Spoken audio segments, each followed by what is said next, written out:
अडचणीच्या काळात शेतकऱ्यांना सहकार्य करा, रामनाथ राजपुरे। पावसाळा तोंडावर आल्यानं शेती मशागतीची कामं वेगानं सुरू असून शेतकऱ्यांना डिझेलची मोठ्या प्रमाणात गरज भासत आहे। मात्र पेट्रोल पंपावर वाहनं आणल्याशिवाय डिझेल न देण्याच्या भूमिकेमुळे शेतकऱ्यांची गैरसोय होत असल्याचा आरोप कृषी उत्पन्न बाजार समितीचे माजी सभापती रामनाथ राजपुरे यांनी केलाय। कलेक्टर साहेबांनी पेट्रोल पंप चालकांना ड्रममध्ये डिझेल देण्याची परवानगी देऊन शेतकऱ्यांना सहकार्य करावे अशी मागणी त्यांनी केली आहे। गेल्या काही दिवसांपासून पेट्रोल पंपावर डिझेलसाठी वाहनांच्या लांबच लांब रांगा लागत असल्यानं मशागतीची कामं खोळंबली आहेत। शेवगाव तालुक्यातील बालम टाकळी येथील बालंबिका पेट्रोलियम इथं रात्री उशिरापर्यंत शेतकऱ्यांनी ड्रम व वाहनं रांगेत लावून डिझेलसाठी गर्दी केल्याचं चित्र पाहायला मिळाले।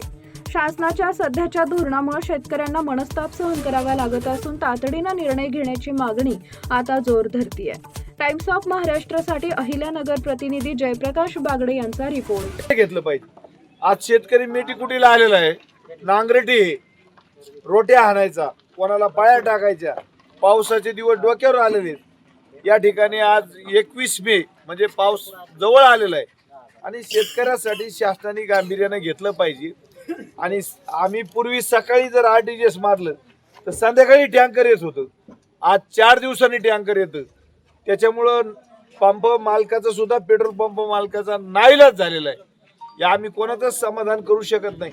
तरी सुखात दुखात एकाचा अंत्यविधी झाला सकाळी आणि त्याला डिझेल नव्हतं। इमर्जन्सी स्टॉक मधून आम्हाला कलेक्टरचे आदेश आहे 2,500 पेट्रोल आणि 2,500 डिझेल रिझर्व ठेवा, परंतु पेशंट पोलीस स्टेशन पुढं आपत्कालीन काही आपत्ती झाली, जळीत झालं, फायर फायटर आले, यांना इमर्जन्सी मध्ये डिझेल द्यावा लागत।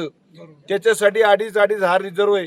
पण कलेक्टर साहेबांनी आता थोडासा शेतकऱ्याबद्दल विचार केला पाहिजे, मुख्यमंत्र्यांनी सुद्धा विचार केला पाहिजे आणि शेतकऱ्यांना अशा अडचणीच्या काळात सहकार्य केलं पाहिजे। शेवटी वरून जर डिझेल पेट्रोल आलं तरच शेतकऱ्यांना मिळणार आहे। आज शेतकरी ड्रम घेऊन सकाळपासून आमच्या पंपावर उभे आहेत, सकाळी 8 वाजल्यापासून इथे ड्रमची लाईन आहे, एवढे मोठे वाहन उभे आहेत। काय करणार काय? याच्यामध्ये आमची मुख्यमंत्र्यांना नम्र विनंती आहे, सर्व तुम्ही तातडीनं शेतकऱ्यासाठी याच्यात काहीतरी पर्याय करा। 4 दिवसाऐवजी 1 दिवसाआड आज जर आरटीजीएस मारला तर उद्या नाही पण परवा दिवशी तरी टँकर मिळालं पाहिजे 1 दिवसाआड, अशी आमची मुख्यमंत्र्यांना विनंती आहे। बऱ्याच पेट्रोल पंपापर्यंत वाहने घेऊन गेलो, पण प्रत्येक ठिकाणी खूप अडचणी वाटल्या। तरी पण ह्या पंपावर डिझेल आल्यानंतर व्यवस्थित आणि शिस्तबद्धमध्ये इथं पेट्रोल डिझेल वाटत जातं, याचा आम्हाला आनंद वाटतो। त्रास होतोच, लवकर वाहन येतात नंतर वाहनाची वाट बघायची, पण इथं आल्यानंतर आम्हाला समाधानाने मिळतंय डिझेल, याचा आनंद वाटतो।